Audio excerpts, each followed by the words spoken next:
horse all over the estate and to congratulate him on all that he possessed. One day, as he rode around his estate, he came across an old tenant farmer called Hans. Hans was sitting under an oak tree, his head bowed in prayer. "What are you doing there?" barked Carl. "Oh, sir, please, excuse me," said Hans. "I'm giving God thanks for my lunch." Snorted Carl, looking at the dark bread and mouldy cheese sandwich that Hans was about to eat. "If that's all I had for lunch, I wouldn't give God much thanks." "Well, sir," said Hans, "it's quite sufficient for me." And then he added, "It's quite amazing that you should visit me, for I had a strange dream last night." "What did you dream about?" asked Carl with an arrogant smile on his face. "I heard a voice in my dream saying, 'The richest man in the kingdom will die tonight.'" "Dreams," said Carl, "just nonsense." And with that he turned and galloped away on his horse, while Hans returned to his prayer. Now, as he rode home, Carl couldn't get those words of old Hans out of his mind. Die tonight? Ridiculous. Better to forget the old fool's ravings. And yet, he couldn't quite forget those words. Soon after he arrived home, he began to feel very unwell. So he summoned the doctor. When the doctor came, Carl told him what Hans had said, how the richest man in the kingdom would die that night. "Nonsense," said the doctor. "Rubbish. Let me examine you." And after the examination, the doctor was all smiles. "Carl, you are as strong and as healthy as your horse. You are not going to die this night." Just then, as the doctor was closing his bag and was about to leave, a messenger arrived, out of breath. "Doctor, doctor, come quick. Old Hans has just died." Carl was so full of his land, of his wealth, of his arrogance, that he was actually closed to everything. Old Hans was totally empty, so that he was open to God in his life. And because of that, he was the richest man in the land. Now, our lives are full of many things, and many of them are important.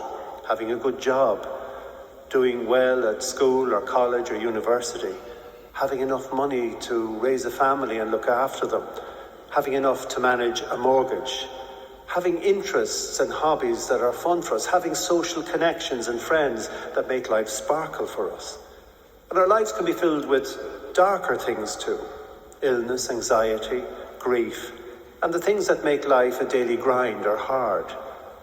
Poverty of spirit means not letting all those things, the good things and the difficult things, not letting those things so fill our lives that there is no room for God in our lives. No room for God to surprise us. No room for God to desire us. And when we look at Jesus and the way he lived his life, all through his life, Jesus emptied himself so that he was open to God and God's power worked through him.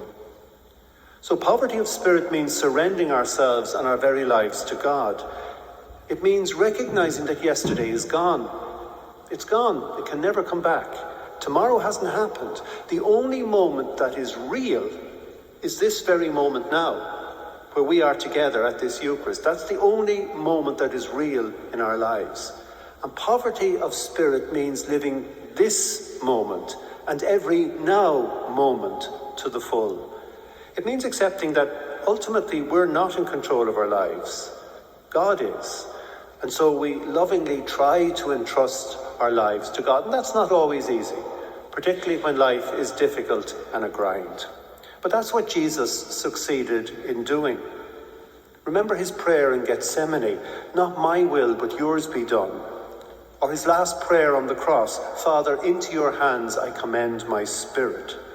Poverty of spirit is about having that level of openness and love and trust in our relationship with God. So truly, today's gospel is good news. In the gospel, Jesus is telling you that you are blessed. He's telling you that you are only a heartbeat away from God's faithful love for you. Above all, Jesus is telling you that you are only a heartbeat away from becoming something more than you ever imagined.